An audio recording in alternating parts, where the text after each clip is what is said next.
Yep. Mic check, mic check, mic check. Whoa.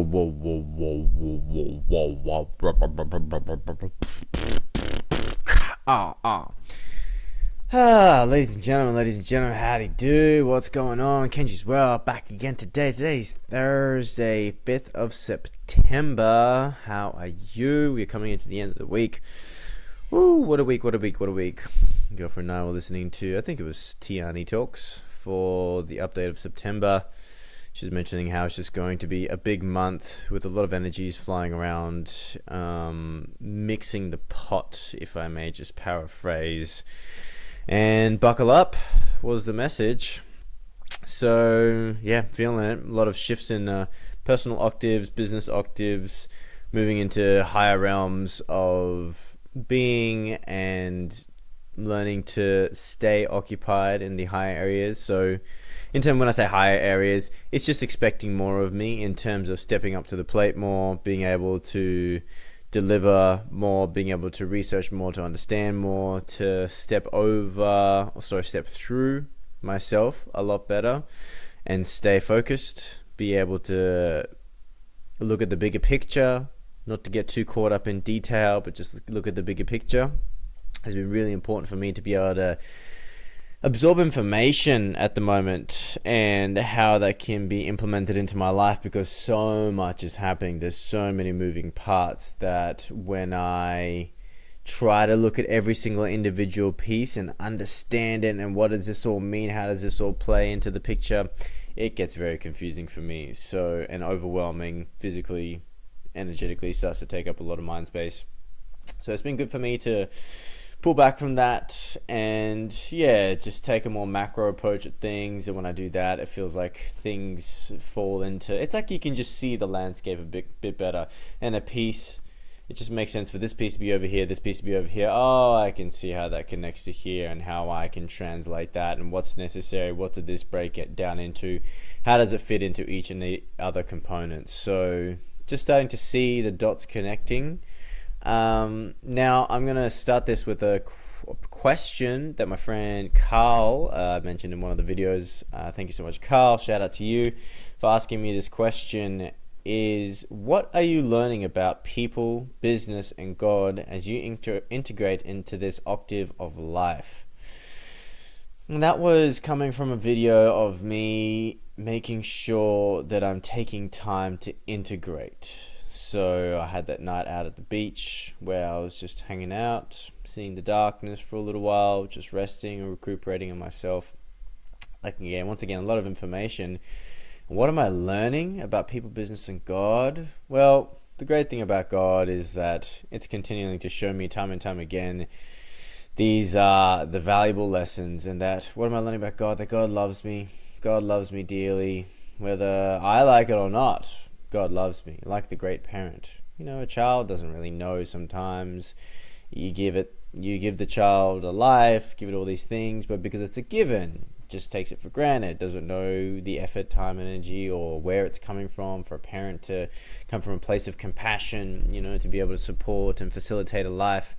And God is the same to me, is just trying to facilitate this beautiful, wonderful life and a situation, scenario, circumstance for growth that we can enter into in our own very unique ways. And God has gifted us with these gifts to be able to bring to the world. So I'm learning a lot about the nature of God and learning to trust and have faith in that process. What am I learning about business? Business is what I described yesterday and the day before. It's just a daily reminder of not only what is it for, and what am I here to create is a big one. But it's also like with business, what kind of influence do I want to have? What's my mission? What's the vision? What's the purpose? What kind of influence do I want to have in this sphere?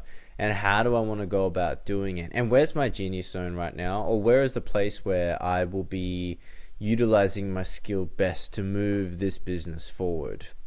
So what I'm learning about business is, like I said, with the macro approach, looking at it and really looking at where do I fit into this structure and how are we utilizing this? Because look, there's just so much business out there, and it's really teaching me to understand what I want to get out of it in the long run. It's really constantly questioning me of what are we here for, which is great, constant redefinement. And once again, thank you all for joining, because Kenji's World, this is for me to try and reflect that onto myself, hear myself, and see, is that really where my mind's at? Is that what I am up against? And how am I overcoming it? How am I moving towards it? So business is constantly challenging or putting me into the deep end. Right now, I'm being thrown into the deep end of business, and I need to learn a lot. It's this place where we are structuring our learning and our growth into this mechanism or this foundation of this business, and I need to learn.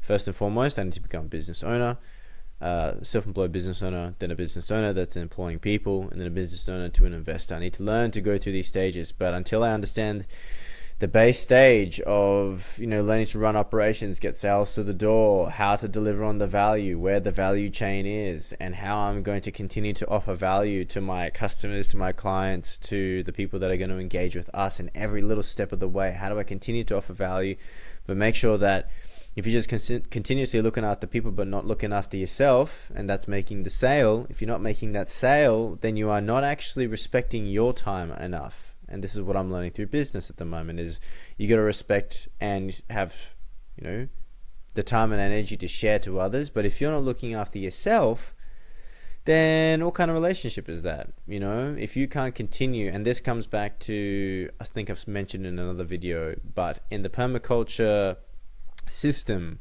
there's a whole cycle of what it means to grow things, plant things, figure out the balance. But then at this end point was to be able to create a yield.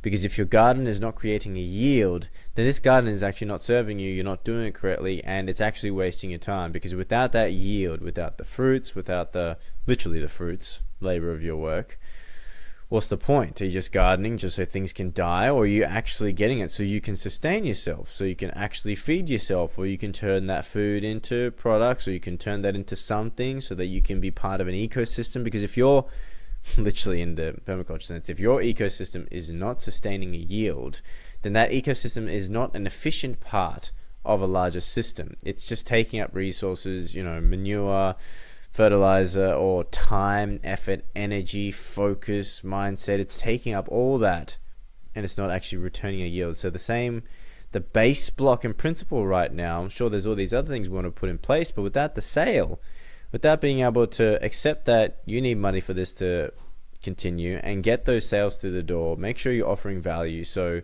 having to understand the base structure, and with us, with Goldbrick Road, one of the very important things that we're going in that concept formation or niche discovery is, what is the first offering, the initial offering? And really, I had to wrap that around my head today for myself as well. I understand where I need to learn, which is why, delivering something is great. And it's a great opportunity for me, because that's where I'll learn. That's where I'll learn where I fall short. That's where I learn where I'm not understanding everything, where I don't know something. I'm actually not hitting the nail on the head. I'm actually not getting to the point that I want to be getting to. So I was like, oh shit, I don't know what I'm talking about. I actually don't know how to get there. And so I need to figure out a pathway for me to make sure that I know the basics to get from here to here, here to here, or at least help the discovery phase of someone. Learn to ask a better question. And that question within the framework and the context of the entrepreneurial journey. So it's like, for me, in the temple building phase, I'm still learning to carve the stone, right? The stone is an initial offering, because without the stone, the wall cannot be built, wall, ceiling, roof, whatever. So I'm learning to still carve the stone. What is the initial offerings? What are the stages? And what are the offerings within those stages? As above, so below. I'm still learning. I'm still a student deeply in this process. And it's good because, with the business structuring side of things, sure, I'm still learning. But with the personal development side, I continue to hone that for myself and cultivate it. So turning that into what am I learning about people is, it's really finding a way to engage and listen to people with it's like having a macro and a micro lens to life, that I need to be seeing the bigger picture, but at the same time, what does this person need for the very first step? So it's still a business, I guess, what I'm learning about business there. But for the person, being able to hold that lens of a macro micro approach to where they are at. And what am I learning with people is we need to learn to communicate better. I need to learn to communicate better. I need to overcome certain, say, characteristic flaws, or just my inconsistencies, or things that hold me back from being a fully fledged me, which I'm very grateful for my business partners to pick up on and share to me, because I like the way you put it. It's like, hey, whilst you're working for other people, you can just nod and say, hey, sure, I withhold my opinion because whatever, your business, you don't screw it up, that's on you. And that's been my past for a long time. But now I'm stepping into a position where, no, I've partnered in a business and I am a partner. And if I don't actually speak up about my opinions, then there's going to be things that are not accounted for within inside of the business. And yeah, there's a lot of things that I'm still, because I've partnered with the business, it's a bit different to how I would have just gun-hoed it myself as my own business. I would have leveraged my own frameworks. I would have done this my own way. And realistically, I may have still faced, I would highly say that I would face the issue that other business owners face, is not being able to map my model onto a roadmap when I'm ready to start hiring people. So I felt that would have happened anyway. So I've had to learn this structuring. And now it's, okay, do I know enough to start executing on things that I believe are needle movers for me, and how I can capitalize and utilize my skill sets to the best of my abilities. So I'm glad I've been thrown under the bus, not thrown under the bus, thrown into the deep end, and allowed to practice these opportunities. And they're difficult when you're not doing it right. It is a challenging thing, because you're like, hey, it's like stand up. I want to be telling a joke and people are laughing, but it's also awkward when people don't laugh. You're just standing there whilst people stare at you. So you're just going to have to go through that phase, accept a little bit of imperfect whilst we learn, and that's fine. But what I'm learning about people is we all going to have to get along, and we all going to really have to learn to talk to each other, because if we don't, then there's going to be things that we're not accounting for. And then if we don't account for these things, then we're not going to be able to deal with them. We're not going to be able to bring it to the surface. So tying all that into a bow, what am I learning about people, business, and God is we have to make sure that we're attentive to all of those fears. But you can't be attentive to all of them at the same time. It's not that you can't, because not like they're all encompassed in one big, holonic structure. It is, but I think it's important to make sure you tend to those give them the time of day in their own little window. So compartmentalization has its benefits, I would say. Not to say you're compartmentalizing the flow of information, but just compartmentalizing the experience with each of them in terms of just be present. When you're there with the people, dealing with people, deal with the people side of things. If you're dealing with business things, deal with the business things. And you're having a time with God, make sure that time with God is just with God, so that you can get the full experience in each section. So I want to say thank you to Carl for that question. Get me on track, kind of get this conversation flowing a bit. But apart from that, I'm trying to get Kenji's World's Instagram moving a little bit more. I realize, and I think I talked into it yesterday, but how I want to move myself and turn myself into a brand, just who I am, what I do, and be able to partner with cool businesses as I continue to develop Gold Brick Road as a vehicle for me to offer value as a businessman. I want to be able to create a brand around myself, so that there will be an opportunity for me to leverage that, because without the brand, without the awareness, without some sort of positioning, a lot of efforts are not going to be as fruitful as you would like. If you want them to be fruitful, then a good solid position with certain people, eyes on you, is going to be very helpful. So that's where I'm at. Kenji's World, rolling in, rolling out, doing the daily things. And I went to Riggs. If you want to check out my micro adventure to Riggs Recovery in Palm Beach, I'm on my Instagram channel, Kenji's Worlds. have a little look, have a little bit of fun. I'll be tying this whole YouTube and Instagram thing together soon. So little roadmap, journey. Just doing things. Kenji's World is just for the joy of it. So thanks so much once again for joining me. Appreciate you coming in. And you know how the deal is. Be love, share love, do the good things in your life so there's more love, and you're catering for the people around you, for yourself, and you look after for those things that you need.